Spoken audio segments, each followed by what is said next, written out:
Welcome, Bob.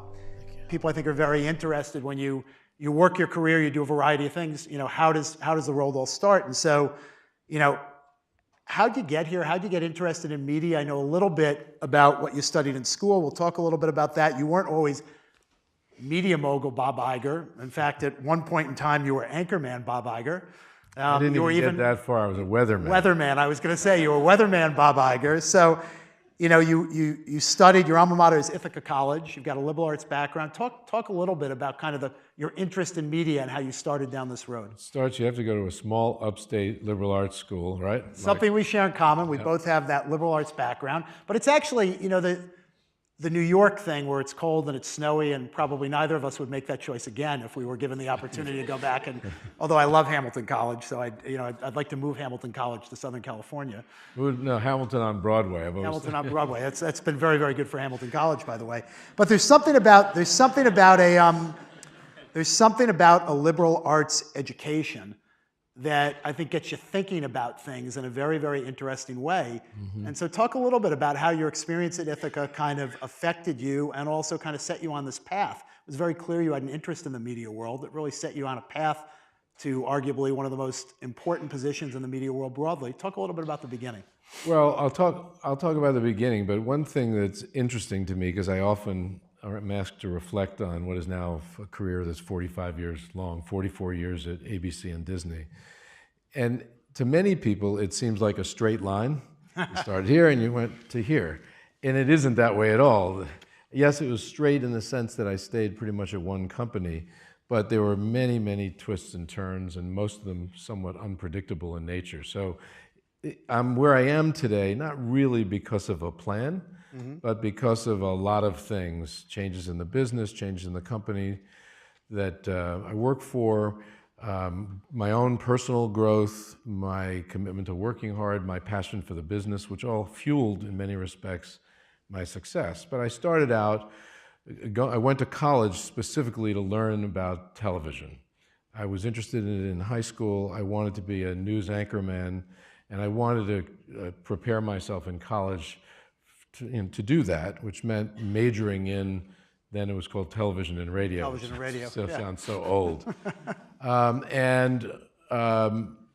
did well in school. I got introduced to some people that turned out to be very valuable to me longer term, but I didn't know it then. So Rod Serling, who created a program called Twilight Zone, right, who was from upstate New York, was an adjunct professor of television writing and directing. I would learn television writing and directing from him back then, and the lessons that he taught me, little did I know, of serving me well today, particularly when it comes to working with movie directors and creators of television shows and giving them feedback and knowing what to look for. But I started out wanting to be a newscaster. I became a weatherman, which was the first job I could grab out of college. I quickly discovered that I was not that good. I don't know whether it was a complete lack of... predicting the weather or kind of looking good on the television? Well, the good news about then, in Ithaca being a weatherman in upstate New York, there's no such thing as predicting right. Yes. So I certainly... It was usually bad news. Exactly. It taught me how to give people bad news, actually. I just wasn't... My presentation was lacking. I looked at this guy on TV, and he didn't seem like he was going to end up with a career that I would be able to feel, that I'd feel proud or fulfilled with. And so I quickly made a change, and I got a job in production at ABC in 1974. And working on soap operas and game shows and a Frank Sinatra concert in Madison Square Garden. And I had a boss who told me that I was unpromotable at one point. That was not very complimentary. What did he mean by that? Because that's a legendary story that this boss told you were unpromotable at ABC. Yes, he told me that I wasn't promotable and I had 2 weeks to find another job at the company or he was going to fire me. And I found another job at the company at ABC Sports, which saved me. And I worked my way up at ABC Sports in 13 jobs in 13 years, which was great. Basically just kept getting promoted during a very heady time at ABC with coverage of multiple Olympic Games, and learned a tremendous amount about the business of sports television then. And we had been bought by a company called Capital Cities ABC, and the gentleman who ran that company saw in me a lot of potential And they ultimately took me out of sports and sent me to California to run ABC's primetime efforts. So, dramas and comedies and the like, even though I had never read a script in my life. And I did fairly well there. Actually, I got very lucky with some very high quality programs that were ahead of their time, like Twin Peaks, and some lowbrow but popular shows, like I put America's Funniest Home Videos on television, so I'm to blame. Was that a tough decision? It was very tough. I just hope that it doesn't end up in my obituary, I'd much rather something a little bit higher brow. Yeah, Bob Iger, who put America's Funniest Home Videos on television, passed away today at 122. That's exactly. George Lucas will get Star Wars, I'll get America's Funniest. So anyway, I did that for 4 years, and they promoted me to president of ABC. I came back to New York, and then I became president of the company. I was president and COO, and then we were bought by Disney in 1995, and that then brought me into Disney as head of Disney TV and head of international, and named COO and president of Disney in 2000, and then CEO in 2005. So that's kind of that. That's it. It's a road, but all these jobs. So what, as you were going along, and you were doing these different things, all of it prepares you, ultimately for the big job. What are some of the big takeaways? You're going down the road, you're having these different jobs, some good experiences, some bad experiences. What do you, as you look back now, what were the seminal things that have really helped you? Well, you nailed something. Every single job I had along the way prepared me for the job I have today. Even though I didn't really know that, and nor did I ever. Some of them you probably hated. Yes, a little bit. Yeah, some of the tasks I didn't like. Yep. But I never knew that I would have this job. I was not one that created a long-term plan for myself. There were people who believed that I would get somewhere, but I never quite saw that far into the future. I'd say a few things that I've learned and what served me well. First of all, nothing beats good hard work. I know that sounds really trite, but I came to my adult life or my career with a modest intellect, but a tremendous work ethic, and that served me extremely well. With that came a real desire to do well, but I knew in order to do that I had to be well prepared too. So I'm a student. I learn a lot. To this day, I try not to go into anything cold. I try to learn. It also, by the way, one of the most helpful things in terms of making decisions is accumulating knowledge, is making a decision not by shooting from the hip, not by winging it, but by learning enough about something to either form a knowledgeable opinion or to make a decision based on knowledge that's accumulated. And I think along the way, more than anything else, that has probably contributed to where I am today. You took the reins from Michael Eisner to become the CEO in 2005, as you said. There's so much history at Disney, and the world, obviously, even in 2005, you're stepping into a business that's changing very, very quickly. You might say that even now, there's still acceleration in the change and disruption that's going on in the world for all of our businesses.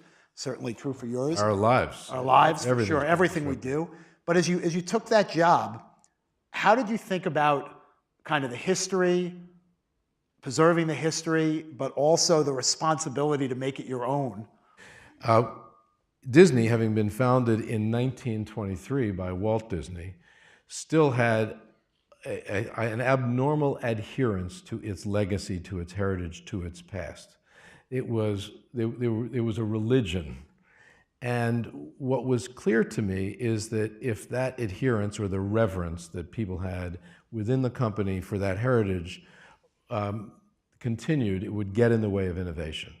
We would not be able to adapt quick enough. We would not be able to look at change with an open mind and an ability to seize the opportunity as opposed to just looking at as threat.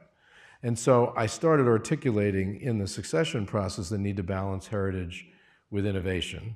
And what I ultimately concluded was that we need to respect our past, because there are a lot of qualities about the past, the brand attributes, what Disney stood for, a number of other things, attention to quality, and that had value and that should be basically carried forward into the future. But let's not revere it, because if we revere something, then we might as well just put it in a glass case and in a museum and let people look at it and say, wow, look at that. And there's a big difference But there were a lot of folks in the company that were more on the reverential side than the respect side. And I had to really attack that. In some cases, it meant changing out personnel. In some cases, it meant taking some big, bold decisions that felt anti-brand to some people that, in my opinion, weren't at all. It was more about being pro-present and future than it was about anything that would be against the past or the brand. Talk a little bit about where you kind of think the brand is and how you deal with that all in the Disney family, because what Disney represents. Well, I'm proud of something you also just touched upon. And how do you take a brand that was created in 1923, really, and keep it relevant in a world that does not look at all like the world looked, forget the 20s, in 30 years ago. 10 years ago even. Yeah. And yet there's just some brand studies that came out this week, and we're a top 5 brand in the world in almost every market that there is brand research, which is an incredible thing. We're the only one that has been around as long. And if you look at the world's great brands over time, you'll quickly conclude there are not many that are older brands. And I actually have asked, why is it? What was it about those brands that did not enable them to maintain relevance, and how have we maintained relevance? And the answer to it is that we looked at what the core values were of the brand. In Disney's case, it's things like, they're storytelling values, but it's inclusion and universal appeal. It's good over evil. It's the value of good work. It's the value of treating people well. It's optimism, all of those things.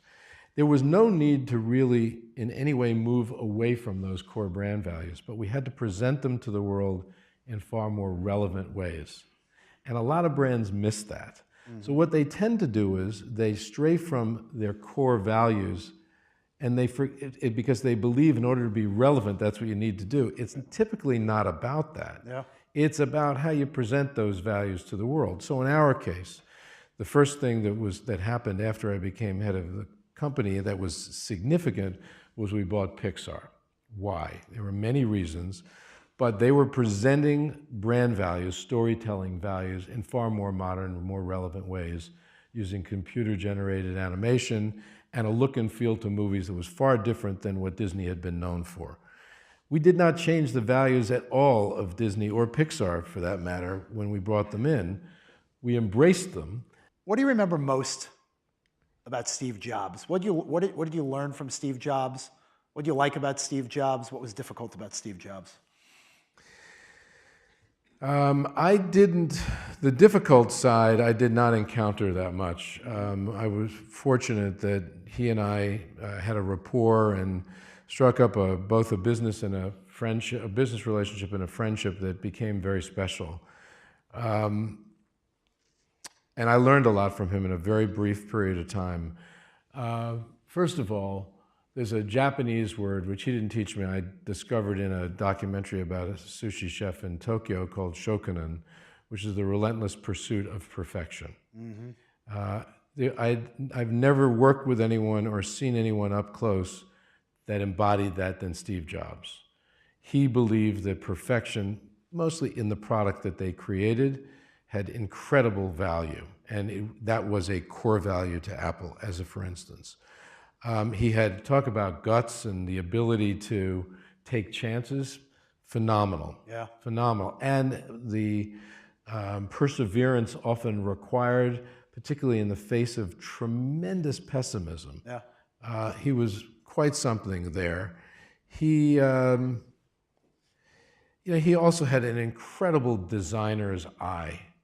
And I've worked with people before who have taste, but he could hone in on the most minute detail and understand that even the smallest detail, if well done, contributes a tremendous amount of value to the whole. To the whole thing. So at one point, he brought me in, he used to bring me into their design lab, which was a big deal for an outsider to be brought in. First of all, I asked him once, how often do you come down here? Figuring he'd say 2 or 3 times a week. And every day. Like 4 or 5 times a day. But we were designing a new laptop, I think it was a MacBook, and they had just redesigned the power cord, and he said, put your ear to this. I put my ear to it, plugged it in, pulled it out, plugged it in, pulled it out. He said, do you hear that? And I said, I do. And he said, you know how important that is? And it was that perfect sound when you put that magnet cord, power cord in. And Click. what he was saying was, and it's so obvious today, that click is confirmation that it's made a connection, that it's in right. As a consumer, you don't even have to think about it. Pop, in it goes. The other thing is, if you knock it out, it doesn't break anything. Right. It's just a magnet, that is holding it in. It's not like you've stripped away anything or broken anything. Yeah. That little detail, even the shape of where you put your fingers to open up the top, he was into, and its angle, how the light hit it. But that whole, a combination of all those things. So, I mean, those are among the things, and we had a good time. We got a lot done in a brief period of time. So you've done, I mean, you did well. I mean, that was a big deal wooing, in terms of these film companies wooing, Steve and Pixar, but then, Marvel Entertainment in 2009, Lucasfilm in 2012. How did you think about, as you were thinking about, expanding these platforms, first of all, how did this all fit with Disney? It's obviously fit well, but also, wooing guys like Steve Jobs, George Lucas to do these things. These are not easy deals. I had three priorities when I got the job in terms of strategy. First was, let's put most of our capital into high quality intellectual property.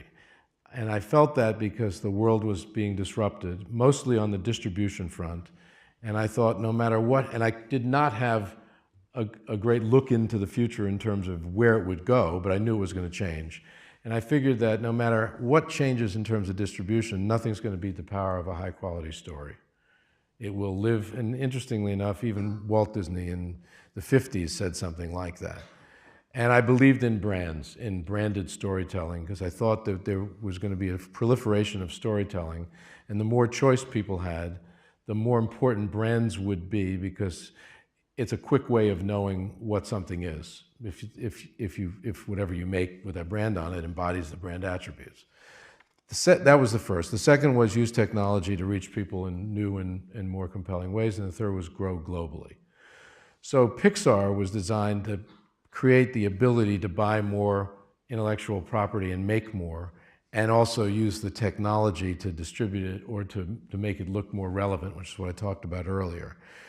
After we did that in 2006, we had my head of strategy, who just got a new job at the company, Kevin Mayer, and I had an acquisition target list.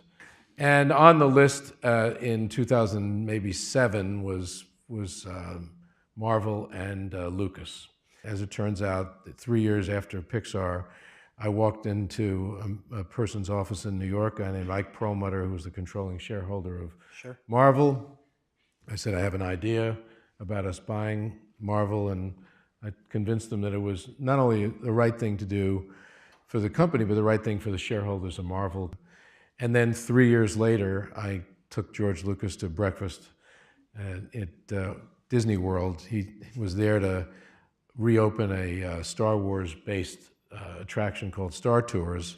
I made sure I was there to reopen it with him because I was on a mission, which is to talk to him about possibly selling Lucasfilm, and he did that. Yeah. So they all were similar in nature, branded content, Star Wars, Marvel, Pixar, and they all fit the strategy that I outlined when I got the job.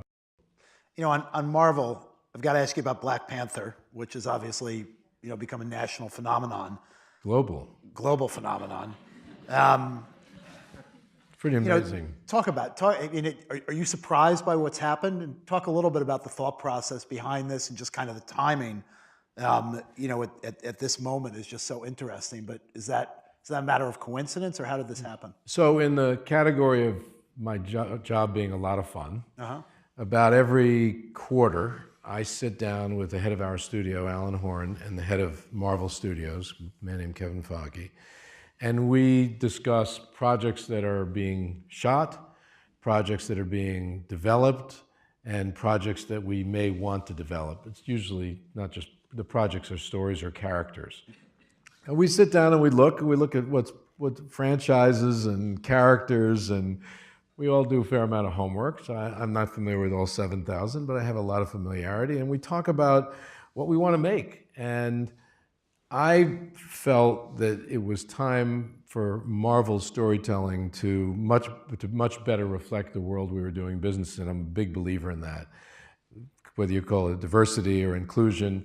But the bottom line is that doing so is good for commerce. The world is obviously multicolored, multi-natured, multifaceted. The more we infuse that into our stories, the better off we are. And I wanted Marvel to make the first, not create the first black superhero, but make the first movie based on a black superhero. And I knew that they had developed, starting in the mid-'60s, Black Panther comics, written by a man named Stan Lee. And I felt that that's what we should focus on. And so we had a discussion about a black superhero movie, and there was a lot of skepticism. One, would it travel overseas? And two, would it sell consumer products? You know, we sell a lot, we make a lot of money in other platforms as well. And there was skepticism and a fair amount of it, and it became clear that if I left it to all the other folks, they weren't going to do it. And I just said, no, we're going to do this. We're going to make it. It was a mandate from me. Just get it done. And to their credit, they identified a man named Ryan Coogler, who had done 2 movies, Fruitvale Station, which is a small film, but a really well-done film. And I guess he was just developing Creed. I'm not even sure it was out yet when we brought him aboard. At the same time, they had hired Ta-Nehisi Coates to rewrite Marvel Black Panther comics today. Wow. And I felt that there was a pedigree between Ryan Coogler, and although Ta-Nehisi had nothing to do with the film, there was a pedigree building around this character. And that gave me the guts to fuel it with a big production budget. A number of people have, by the way, come up to me and said, thank you for this. You know, to be able to watch a movie, to be able to show a movie to my kids where the characters actually look like my children, it's a big deal, or women are as equal to men in it as they are. So that's great too. You know, 2021's a long way away. It's not that far away. What's next for Bob Iger after 2021? I don't know. You know, by then I will have been at the company 47 years. Wow. And in this job, 16 years, which is a long time, and I was president and COO for 5, so that's over 20 years in the so-called C-suite. And it just feels like it will be time for me to ride off or sail off into the sunset. I like to sail. I'm really not sure. I don't have to make that decision now. So I don't know. I'm not sure. I'll be 71, 70 Very young. at the time. We'll see. Getting younger every day. Bob, thank you for being here. We really appreciate you being here. Thank you very much. Thanks Thank you all. Thanks.